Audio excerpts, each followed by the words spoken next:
Hello and welcome. In the relentless pursuit of surgical excellence, preventing harm is our first and most important priority. Today, we're focusing on a foundational, yet often under-optimized element of our surgical site infection prevention bundles: the preoperative chlorhexidine gluconate bath. This session will review the compelling evidence for 4% chlorhexidine wash, standardize our patient education protocol, and demonstrate the correct procedure for a clinician-administered bed bath. Our goal is not just knowledge, but consistent practice. Let's begin. An SSI is an infection occurring at or near a surgical incision within 30 days of the procedure, or within 90 days if an implant is placed. Globally, about 2 to 5% of patients undergoing inpatient surgery develop an SSI. They make up nearly 20% of all hospital-acquired infections, but the risk varies widely depending on the type of surgery and the setting. In high-income countries, the incidence is usually low, between 1 and 5%. In low- and middle-income countries, including many in sub-Saharan Africa, it can be as high as 15% or more. Risk is strongly linked to the type of surgical wound. Clean procedures, like hernia repair, have a 1 to 2% risk. Clean contaminated procedures, such as appendectomy, carry a 3 to 7% risk. Contaminated wounds, like fresh trauma surgery, have about a 10 to 15% risk. And dirty or infected wounds, such as a ruptured appendix, may exceed 20%. Site infections remain a significant cause of morbidity, mortality, and increased healthcare costs. While we've made strides in operative antisepsis and antibiotic prophylaxis, one critical variable is the patient's own skin microbiome. Our goal isn't to sterilize the skin, that's impossible. Our goal is to significantly reduce the microbial burden to a level that cannot cause infection. This is where evidence-based preoperative decolonization comes in, and chlorhexidine gluconate is our most powerful tool. Let's compare 3 of the most common antiseptics: chlorhexidine, povidone iodine, and isopropyl alcohol. All 3 act quickly and cover a broad range of bacteria, fungi, and some viruses. But their big difference lies in how long they keep working. Isopropyl alcohol works almost instantly, but loses its effect within minutes. Povidone iodine lasts a little longer, up to about an hour, but its activity falls rapidly. Chlorhexidine, on the other hand, not only acts fast, it binds to the skin and continues protecting for 6 to 12 hours.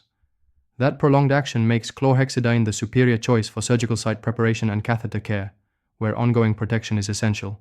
Chlorhexidine gluconate is broad-spectrum, effective against gram-positive and gram-negative organisms, and has excellent activity against Staphylococcus aureus and MRSA.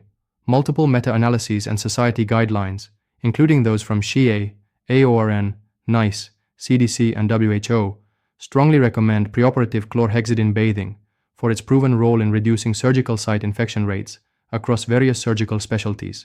The efficacy of 4% chlorhexidine wash is entirely dependent on correct application. Inconsistent patient education is one of the biggest causes of failure. That's why our standard protocol must be clear, consistent, and reinforced every time. First, obtain the correct product, a 4% chlorhexidine wash. Remember, this is not a shampoo. Patients must shower twice, once the night before surgery and once again on the morning of surgery. Sequence is key. Wash hair, face, and genital area with normal soap first, then rinse thoroughly. Next, turn off the water and apply 4% chlorhexidine wash from the neck down using a clean cloth. Focus especially on the surgical site and areas with high microbial load, such as the armpits, groin, and umbilicus. Create a rich lather. Leave the 4% chlorhexidine wash on for at least 2 to 5 minutes before rinsing. This step is non-negotiable for effectiveness. After the contact time, rinse thoroughly from the neck down. Dry off using a clean towel. Finally, do not apply lotions, oils, powders, or perfumes after showering. The skin must remain clean and residue-free. For our patients who are inpatients prior to surgery, unable to shower, or arriving directly for an emergency procedure, the responsibility falls to us to perform the 4% chlorhexidine bath. This is a clinical procedure. The goal is the same: full body application with adequate contact time. 1. Gather supplies: 4% chlorhexidine wash, basin of warm water, clean washcloths or pre-saturated CHG cloths, and clean linens. 2. Maintain privacy and dignity. Ensure curtains are closed and the patient is properly draped. 3. Cleanse the face first using a separate cloth with soap and water to clean the patient's face.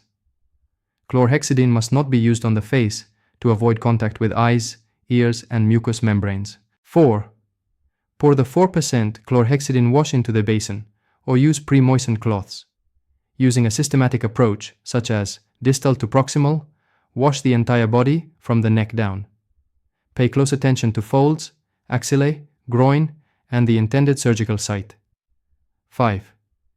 To ensure contact time, do not rinse the 4% chlorhexidine wash off. Allow it to air dry completely on the skin. This is the equivalent of the patient waiting in the shower. The drying process is crucial for the product to bind to the skin. 6. With assistance, gently turn the patient to wash their back and posterior aspects. 7. Assist the patient into a clean gown and place them on clean linens. Document the procedure in the chart. A note on safety. Chlorhexidine is generally safe but is a known rare cause of anaphylaxis and can cause skin irritation. Always screen patients for a history of chlorhexidine allergy. This is a critical safety check. Avoid mucous membrane.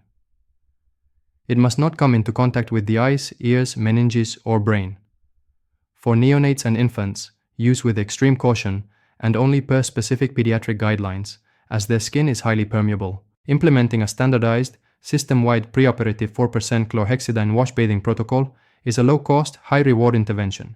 It requires a multidisciplinary effort: surgeons to order it, pre-admission clinics to educate, nurses to reinforce and perform bed baths, and procurement to ensure the correct product is available. By getting this right every single time, we take a definitive, evidence-based step toward eliminating preventable harm and achieving our ultimate goal: zero preventable surgical site infections. Thank you for joining today's training. Your commitment to correct practice makes a real difference in reducing surgical site infections and improving patient safety. Keep applying these principles, and we look forward to seeing you in our next session.